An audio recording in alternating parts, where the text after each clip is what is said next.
Bonjour, bienvenue sur la construction du réseau de Wissenheim et de son extension. On continue le travail sur la tranchée de Somniculus avec la mise en place cette fois-ci de l'herbe. J'utilise de la colle blanche qui n'est pas très diluée justement pour pouvoir faire tenir les fibres statiques de façon optimale. Ensuite, après, je commence à appliquer un mélange de fibres de plusieurs dimensions de hauteur pour casser l'uniformité parce que là on est vraiment sur un talus sauvage. Et donc, je passe plusieurs applications pour justement donner un petit peu de volume à cet endroit-là, tout en essayant au maximum d'intégrer le premier plan avec la photo. Ensuite, après, comme je vais arriver sur une partie où il va y avoir une présence un peu plus grande de pâturage, je ne recouvre pas de façon uniforme le sol de colle.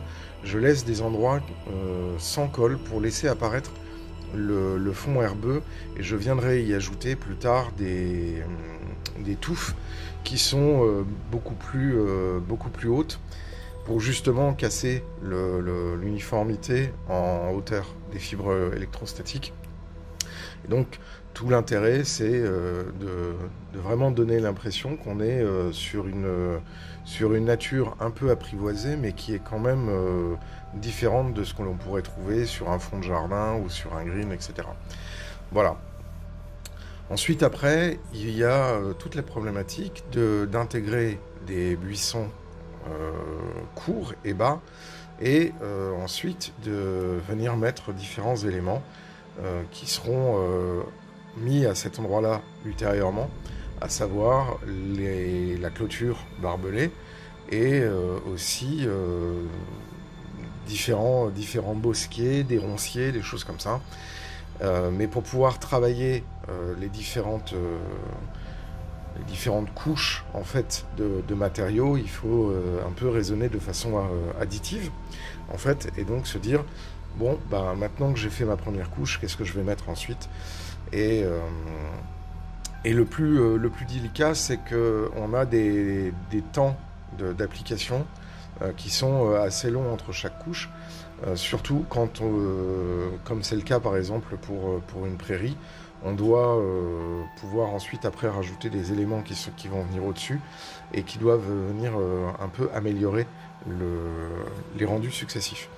Donc voilà, c'est un petit peu un travail qui est de longue haleine et surtout qui demande un peu de préparation à la base, à la fois pour pouvoir l'insérer avec le fond de décor, mais aussi pour pouvoir donner une impression de réalisme de la scène, tout en conservant pas mal de choses qui sont vraiment de l'ordre du détail et qui doivent venir en améliorer le rendu final.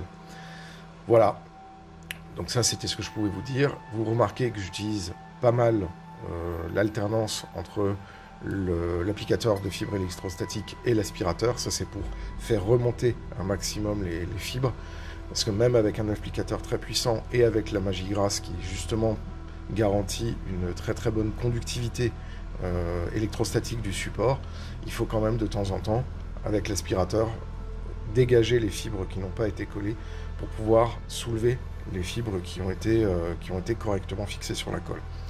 Alors, sur ce mélange d'herbes statiques, j'utilise en fait 3 tailles en application simultanée. Une taille à 6 mm, une à 4 mm et une à 2 mm. Ce qui va me permettre, en fonction de la puissance de l'applicateur, donc là le B-Flock est réglé en puissance maximale, pour justement avoir un champ magnétique qui soit le plus fort possible, pour permettre l'application de ces 3 tailles de fibres simultanées.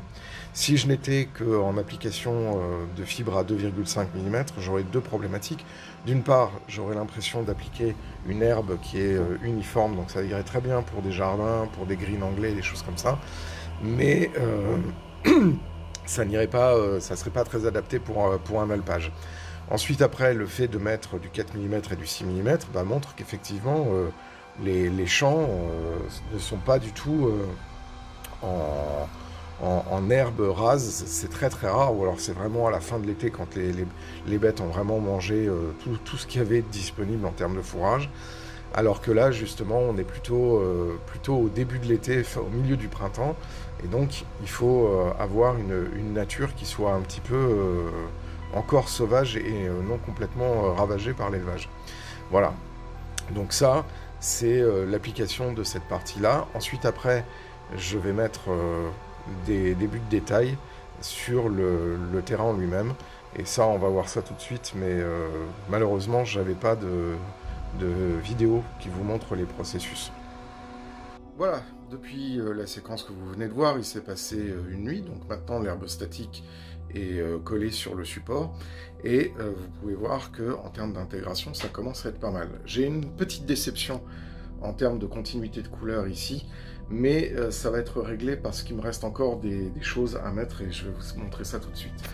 Vous voyez que là, ici, on a maintenant pas mal d'éléments qui ont été mis en place. Je viens de mettre en place les poteaux de la clôture qui sont disposés et qui vont ensuite après être équipés de fils barbelés. Et il y a aussi énormément de choses encore à mettre, et on voit bien quand on regarde d'une vue plongeante que à ces endroits-là, par exemple, je peux encore mettre des touffes d'herbe. C'est ça qui va venir éclairer un petit peu la teinte. Et il va y avoir ici plein d'éléments, des bosquets, des ronciers et des choses qui vont venir habiller le tour de la voie. Il va aussi y avoir la jonction en sable qui va être ajoutée. Et comme ça, on pourra avoir un aspect qui sera définitif sur cette partie-là. La partie qui est devant, au contraire, sera faite un peu plus tard, parce que j'ai d'abord besoin d'intervenir beaucoup sur le fond du décor et sur cette partie-là avant d'intervenir ici. Mais là, on va avoir à peu près la même chose. On va avoir un bosquet d'arbres, certainement ici, qui va venir un petit peu camoufler la scène à cet endroit-là. Ensuite, après, on va avoir quelques petits bosquets ici qui vont venir un petit peu camoufler en fait le devant du train.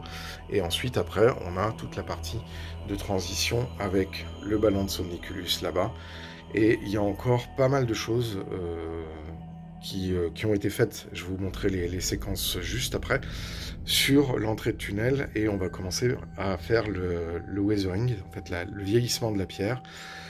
Donc là, il y a encore un peu de travail de peinture à faire, mais je suis quand même globalement assez satisfait de l'ensemble. Je trouve que là, pour l'instant, on commence à avoir une bonne intégration. Là, vous avez mis, j'ai mis un bosquet pour cacher en fait une photo de fruitier qui était à l'arrière, et donc faire une intégration. Et ça marche plutôt pas mal quand on est en vue rasante, ce qui va être un petit peu le point de vue en fait de cette partie-là du réseau. Voilà, mon objectif c'est quand même d'essayer de faire en sorte de bien avancer cette scène. Il va y avoir aussi pas mal d'éléments que je vais ajouter ultérieurement, des poteaux télégraphiques, etc. Et ensuite peut-être une ou deux figurines de vaches dans le champ qui broutent devant ou qui regardent passer le train. Je sais pas très bien, mais enfin, je vais essayer quand même de rendre cette partie-là de la scène un peu plus vivante en termes de présence animale. Voilà, et donc ensuite, on va pouvoir continuer la halle, la finir. Là, il y a encore beaucoup de travail à faire, mais toute cette partie-là, en fait, de l'aménagement de la rue de la gare de Katschendorf et de l'embranchement privé, ça sera un autre chantier. Ensuite, bien évidemment, il y a le chantier du ballon de Somniculus que je veux pouvoir continuer. Et là, il va y avoir un gros travail de mise en place d'arbres et de végétation. Voilà, allez, on continue la vidéo. Il y a d'autres choses que je voulais vous montrer.